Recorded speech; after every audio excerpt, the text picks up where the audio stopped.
Oi, turma, do livro Francisco de Assis, João Nunes Maia e o Espírito Miramês, no capítulo 27, O Triunfo do Amor, na parte 2 e última do livro. Hoje a gente vai parar com o livro Francisco de Assis, ele vai acabar.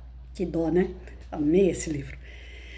Viam-se palmas batendo e delas faiscarem claridades que se intercruzavam em todas as direções e o Cristo no centro. Amparava Francisco, que chorava lágrimas de alegria e de saudades. Neste momento palpitou no coração do poverello um amor indescritível. Ele perguntou ao Senhor: Mestre, e Maria, tua e nossa Mãe Santíssima? O silêncio dominou o ambiente, misturado com uma alegria inexplicável, e Francisco, ainda amparado por Jesus e tomado de emoção, buscou-a entre os presentes, mas não viu aquela que tanto amava. E recordou-se fortemente do momento cruciante do Calvário. Rememorou todo o drama e, apurando os ouvidos espirituais para ouvir novamente, regressou no tempo e no espaço, captando as ondas etéricas que têm a função de guardar os segredos da vida, e ouviu com alegria o que foi registrado no Evangelho e que ele mesmo escrevera no capítulo 19, versículos 26 e 27. Vendo Jesus, sua mãe, e junto a ela o discípulo amado, disse: Mulher, eis aí o teu filho.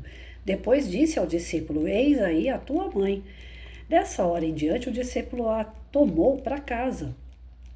Francisco de Assis chorou novamente, amparado pelo carinho de Jesus, e o mestre, acariciando os cabelos do discípulo amado, como outrora, disse com profunda ternura: Meu filho, eis aqui, estamos te esperando para novos trabalhos que compete realizar. Somos conscientes de que ninguém morre e que o nosso amor deve ser extensivo a todas as criaturas de Deus. Se o céu verdadeiro está dentro das almas em despertar gradativo, como então sofrer por alguém que procura com ingentes esforços ajudar na consolidação da obra do bem os campos do mundo? Amas verdadeiramente e quem buscas? E esse amor jamais deixará que a percas. Comunicar-te-ás com ela pelos fios do amor, na mais alta precisão, e a sua imagem não te faltará bailando em tua mente como se estivesse frente a frente com o teu coração. Quem pode afirmar que também ela não te sente a ausência? Entretanto, procura trabalhar mais na obra de Deus com a força poderosa da saudade que muitos desconhecem e desperdiçam, transmutando-a em paixão. Se queres verdadeiramente ficar mais próximo de quem amas, transfere o teu amor para Deus e em seguida busca o próximo nos dois reinos da vida. Cumpre o teu dever pisando no solo terreno e por muitas vezes em espinhos dilacerantes. Renunciaste ao conforto do mundo, visualizando a paz das criaturas. Gastaste a última gota de energia em favor dos que sofrem. Tudo isso muito me agradou, porque deixaste um rastro de luz como exemplo, porque viveste o Evangelho na sua mais alta função de humildade, de desprendimento e de amor. Foste levado ao mundo em momento psicológico, entre duas forças das trevas, cruzadas e inquisição, para manter o equilíbrio na educação das criaturas. E o traço que deixaste nunca se apagará nos corações que buscam o entendimento. Ficarás na história, mas na história dos sentimentos que eleva e que salva. Confundiste as inteligências dos sábios e levaste a teologia burocrática a pensar. Despertaste a igreja que estava sendo dos Cesares para voltar a ser a igreja de Deus, mesmo que essa volta demore. O importante é que venha ressurgir como nasceu para a glória de Deus. Ergue-te diante da tua própria consciência, onde está o trono de Deus. Vê e sente o que tens mais a fazer que a perda de tempo nos faz na perda da própria felicidade. A tua glória será de rever todos os teus companheiros dos tempos do Evangelho nascente e abraçá-los em eterna junção de fraternidade, de onde ressurgem em sequência começos de novos trabalhos no que tange ao bem comum. Que Deus te abençoe sempre. Francisco desprendeu-se dos braços de Jesus e saiu tocando todos os companheiros das duas alas, em estado de emotividade sem registro. Depois pediu desculpas e buscou o corpo físico que lhe servia de instrumento na terra e o viu rodeado pelos inúmeros discípulos que se mantinham em orações constantes. Alguns choravam no silêncio que a dor do coração educado podia manifestar. Pai Francisco, empenhado na força da gratidão, foi levado pelo desejo aos pés do corpo físico que acabara de deixar como roupa imprestável e beijou-os comovido, agradecendo-lhes pelo tanto que serviram para andar nos caminhos do mundo, na luta de levar o evangelho onde quer que fosse.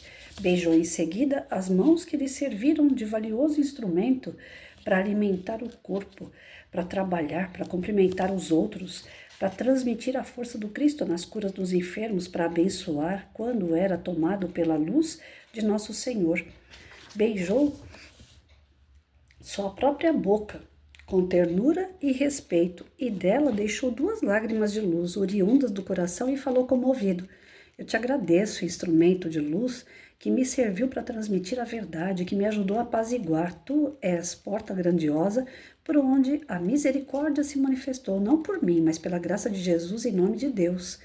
E Francisco Espírito agradecia ao Francisco Corpo, em outra dinâmica do verbo. Lembrou-se no momento de deixar uma herança visual para todos os seus seguidores de jornada. Olhou a sua feição melancólica pelo desgaste do corpo físico ao qual ainda se achava ligado pelo cordão de vida e imprimiu em sua mente poderosa uma feição de alegria, como por encanto o rosto de Francisco Corpo se iluminou. Os presentes emocionados admiraram o fato, considerando mais um milagre do Pai amado.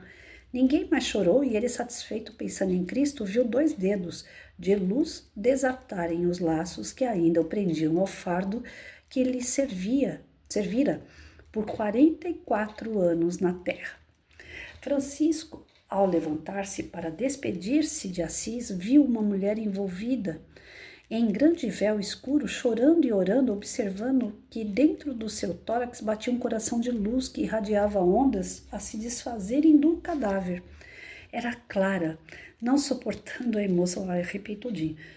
Não suportando a emoção, abraçou-a e chorou com ela. Afastou-se um pouco, olhou para Clara e viu nela a companheira de outras eras. Pegou em suas mãos e beijou-as, deixando em sua epiderme pelo ósculo uma flor de luz que recendia um perfume cuja fragrância somente se faz pelo amor. Ergueu a cabeça e beijou a testa de Clara, onde fugia uma estrela brilhante de claridades indescritíveis. A Santa de Assis sentiu a presença espiritual do Pai Francisco e falou pelo pensamento com emoção, com a alma, quebrava o véu que os separava. Francisco, sei que vives na eternidade. Pelo que me ensinaste, nada morre. Quanto mais a alma, fagulha divina, saída da divina expressão do amor. Tenho confiança em Deus e em Cristo, que estás mais perto de nós do que antes, senão aqui, agora, nos ouvidos e nos ajudando. Senão aqui, agora, nos ouvindo e nos ajudando. Como é bom ter fé. Ela nos sustenta nos caminhos porque percorremos.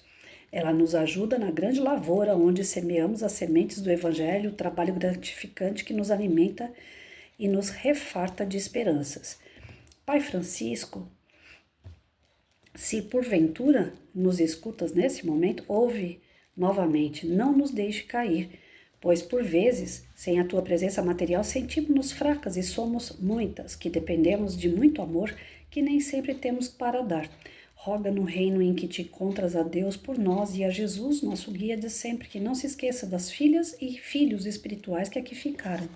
Roga também por aqueles que se reúnem em torno desse corpo benfeitor, que te serviu de casulo e que nos ajudou sobremaneira a granjear as virtudes de Deus. Queria ver-te antes de teres fechado os olhos na terra, mas Deus não permitiu. Hei de ver-te brevemente com eles abertos na espiritualidade, vestido de luz, na luz de Deus. O amor que nos une sobreviverá em favor dos que sofrem eternidade afora. O vento roçava o rosto de Clara como se fossem as mãos de Francisco, e ela agradeceu ao Senhor pelo prêmio da comunhão espiritual. Sentou-se ao lado do fardo inerte, cerrou os olhos em oração e viu nitidamente Francisco de Assis acenando-lhe as mãos em ascensão para o infinito. Ai, gente! E Francisco regressa à pátria espiritual, palmilhando a estrada iluminada pela sua própria luz, a fim de assumir novos encargos como verdadeiro proposto divino a operar em favor das criaturas, juntamente com aqueles que colaboram diretamente com o êxito da sua missão, bem como vários daqueles que, tocados pelo seu amor, galgaram alguns degraus da escada evolutiva, forma a poderosa falange que continua em ambos os planos da vida, laborando pela salvação do rebanho de Deus, principalmente no Brasil, no amanho da terra ubérrima, para a implantação definitiva da árvore do Evangelho de Nosso Senhor Jesus Cristo. E se a ele, o apóstolo querido, foi dado o vislumbre do futuro de bilhões de criaturas na esfera planetária concedida pela excelsa misericórdia por coerência da suprema justiça, não poderia ser outro o seu amoroso executor. Convém que fiques até aqui, que eu volte. Convém que fiques até que eu volte. E ele voltou, né? Segundo alguns estudos espíritas, Francisco foi João Evangelista, depois ele foi Allan Kardec e depois ele foi Chico Xavier. Isso segundo alguns estudiosos da doutrina espírita, né? O Carlos Abacelli, ele fez um livro, Chico e Kardec. Então, e se vocês quiserem saber mais a respeito dessa questão das reencarnações do João Evangelista, do Francisco de Assis, do Allan Kardec, do Chico Xavier, aí quem vai ter mais conhecimento e muito conhecimento é o Geraldinho, que vivia com o Chico. E eu não tenho, né? O que eu tenho é só isso aqui. Eu não sou nenhuma perita em Chico Xavier e sabia muito pouco de Francisco de Assis. Por mim, eu pegava para ler esse livro todo de novo, porque foi assim uma fonte inesgotável de amor, uma fonte inesgotável de conhecimento, de sabedoria, de perdão, de alegria, de dedicação, de humildade, sabe? Aquele manual de virtudes que a gente precisa agregar no nosso espírito, que a gente precisa aprender, que a gente precisa praticar. Tá aqui. Se eu tinha uma admiração por esse ser, hoje a minha admiração aumentou e muito mais. Diante de todo o conhecimento que o livro trouxe, eu não conhecia tudo que eu aprendi com o livro, e tenho certeza que deve ter outros autores também que falam mais sobre ele, que falam mais sobre a sua jornada, e eu vou em busca desses autores, porque quanto mais eu souber sobre Francisco, eu vou estar tirando, né, de mim aquelas dúvidas do porquê que eu gosto tanto dele. Eu não sei, né, fui da Igreja Católica, mas lá não se falava em Francisco de Assis, se falava em Jesus. Eu era muito pequena e a gente lembra que falava de Maria e Jesus, né, de Deus, lógico. Aquela confusão toda que Jesus é Deus, Deus é Jesus. Então, é isso que a gente tinha na Igreja Católica. A gente não tinha os santos em si. Quando você entra na Igreja Católica, você até vê lá São Pedro, São João, você vê as figuras, as imagens dentro de uma capela, dentro de uma igreja. Mas não é dado pra gente as histórias, não é dado pra gente ênfase nesses santos. Então, São Francisco, para mim, era só mais um santo dentro da igreja, não tinha importância. Mas à medida que eu fui crescendo, que eu fui me tornando adolescente e que eu tenho essa coisa muito assim por Toscana, Itália, eu não tenho familiar nenhum na Itália, eu não conheço nada da Itália. O que eu conheço é de internet. Então, assim, eu tenho o meu coração, ele pulsa quando se fala de Itália, quando se fala principalmente da Toscana, que são os campos de Toscana. Eu sou apaixonada por aquela região, sem nunca ter pisado lá, pelo menos nessa encarnação. E Francisco, ele teve uma passagem em Toscana, ele teve passagem, né, por cidades que também Romeu e Julieta, através do Shakespeare, também passou. E eu li todas as obras do Shakespeare quando eu era criança, de todas as versões, que também era algo que me preenchia os olhos, né, de alegria, de vontade de querer aprender mais. Não só pela história do Romeu e Julieta, mas pelo contexto, né, pelas cidades, as brigas, aquela coisa toda. E até hoje eu sou muito agarrada a filmes épicos. Então, tudo que fala de Idade Média, eu ligo lá. Eu só não gosto de ver aquela parte de estupro, de briga, de morte. Aí eu vou pulando, adiantando mais o filme, mas o contexto do filme eu gosto muito de assistir.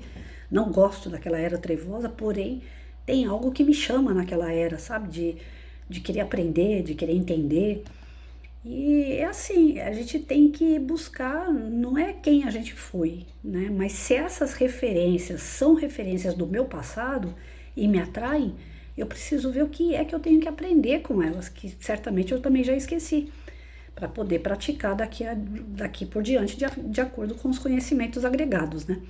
Então, que vocês tenham gostado do livro, tanto quanto eu. Se deixar, eu fico falando a vida inteira sobre Francisco, porque eu sou apaixonada mesmo por ele, pela sua humildade, pelo seu trabalho, pela sua dedicação, pelo amor, pela obediência, pela paciência, né? Nós precisamos tanto desses valores, gente, tanto, tanto, tanto. E ele é esse conjunto de tudo isso e muito mais, né? E a gente fala, Jesus é o caminho, a verdade e a vida, é ele que a gente tem que seguir. E eu encontro em Francisco o caminho para seguir, porque Jesus é como se ele estivesse para mim lá na frente. É uma comparação idiota da minha parte, mas é assim, como se eu sei que não é assim. Eu sei que quando eu oro, Jesus me socorre. Mas fazendo uma comparação bem tosca, eu vejo Jesus assim um tanto distante, né, dessa pequenez que eu sou. E o Francisco, ele é gente como a gente. Ele errou, ele também teve falhas. Jesus não teve. Já veio perfeitão ali, né? Perfeito não, que perfeito é só Deus, mas já veio quase perfeito. Francisco não, ele vai mostrando de pouquinho em pouquinho as coisas que ele vai aprendendo, ele vai ensinando, ele vai repassando, ele vai testando, né? Experimentando a vida. E eu preciso disso, que eu sou São Tomé, né? Eu sou aquela pessoa que eu preciso ver para crer. Então, Francisco está muito perto. Apesar de ser um ser superior e muito superior, eu sinto ele muito perto, mas muito mesmo. E isso transborda na gente, que é difícil conter essa energia de tão forte que ela é. É uma energia muito grande. Por mais falha que a gente seja, como eu sou, é uma energia. Não tem aquela coisa quando você entra em determinado local que você fala, nossa, que energia pesada, que eu tô me sentindo mal, né? E a energia de Francisco é o total oposto. É uma energia extremamente forte, ela pesa assim no coração, na garganta, em forma de emoção. Ela quer extravasar em forma de choro. E eu não vou chorar não, porque eu fico com o nariz vermelho, se é que eu já não tô. Aí semana que vem tem livro novo, gente. Bom final de semana.